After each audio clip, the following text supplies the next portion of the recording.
بہت ساری عورتیں ایک کامن پرابلم سے گزر رہی ہیں، لیکن شرم کی وجہ سے وہ پوچھ نہیں پاتی۔ وائٹ ڈسچارج یعنی سفید پانی، اور پھر دل میں ایک ڈر، کیا اس حالت میں نماز پڑھ سکتے ہیں یا نہیں؟ کئی بہنوں کو صرف کنفیوژن کی وجہ سے نماز چھوڑ دیتی ہیں، لیکن آج میں آپ کو حدیث کے ساتھ کلیئر جواب دینے والی ہوں تاکہ آپ صحیح فیصلہ لے سکیں۔ السلام علیکم، ویلکم ٹو نورانی گفتگو۔ آج کا ٹاپک ہر مسلم عورت کے لیے بہت ضروری ہے، اسی لیے ویڈیو کو پورا ضرور دیکھیں، اور اگر یوزفل لگے تو شیئر ضرور کریں۔ سب سے پہلے سمجھتے ہیں وائٹ ڈسچارج سفید پانی کیا ہوتا ہے۔ یہ ایک نیچرل پروسیس ہے جو لگ بھگ ہر عورت میں ہوتا ہے، باڈی کو کلین رکھنے کے لیے ہارمونز کی وجہ سے۔ لیکن کنفیوژن یہاں آتا ہے کہ اس کا اسلامک حکم کیا ہے۔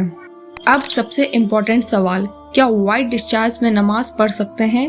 آنسر ہے ہاں، پڑھ سکتے ہیں، لیکن پہلے ایک حدیث سمجھیے۔ حضرت عائشہ رضی اللہ عنہا فرماتی ہیں، ہمیں حیض پیریڈ کے دوران نماز معاف تھی، لیکن اس کی قضا نہیں پڑھنی ہوتی تھی۔ صحیح بخاری 321، صحیح مسلم میں یہ حدیث آتی ہے۔ اب اس سے کیا سمجھ آیا؟ صرف حیض پیریڈ اور نفاس کیا ہوتا ہے؟ ڈیلیوری کے بعد جو بلیڈنگ ہوتی ہے میں ہی نماز معاف ہوتی ہے، صرف پیریڈ اور نفاس میں ہی نماز معاف ہوتی ہے۔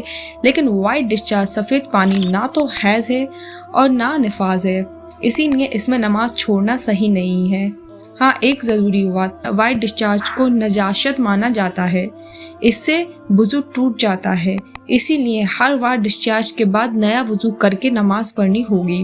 اب ایک اور سچویشن، اگر ڈسچارج بار بار ہوتا ہے، اگر پانی بار بار آتا ہے اور کنٹرول میں نہیں ہے، تو کیا ہر بار وضو کریں؟ اسلام یہاں آسانی دیتا ہے، ایسی عورتوں کو کہا جاتا ہے معذور۔ رول کیا ہے؟ ہر نماز کے وقت ایک بار وضو کریں، پھر اس وقت میں جتنی نماز پڑھنی ہو پڑھیں۔ بیچ میں ڈسچارج آئے تو نماز نہیں ٹوٹے گی۔ ہر ڈسچارج نارمل نہیں ہوتا، ہر سفید پانی نارمل نہیں ہے۔ رنگ پیلا، ہرا یا بھورا ہو، بدبو آئے، درد یا جلن ہو تو یہ انفیکشن ہو سکتا ہے۔ ایسی حالت میں ڈاکٹر سے ضرور ملیں۔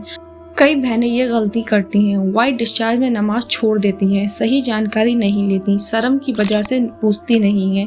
یاد رکھیں، اسلام آسان ہے اور صحیح نالج بہت ضروری ہے۔ آج آپ نے جانا وائٹ ڈسچارج میں نماز پڑھنا جائز ہے، لیکن وضو کرنا ضروری ہے۔ صرف حیض اور نفاس میں نماز معاف ہوتی ہے، حدیث سے ثابت ہے۔ اسی لیے اب کنفیوژن میں نماز چھوڑنا نہیں۔ اگر یہ ویڈیو ہیلپ فل لگی ہے تو لائک کریں، شیئر کریں اور چینل کو سبسکرائب ضرور کریں۔ السلام علیکم۔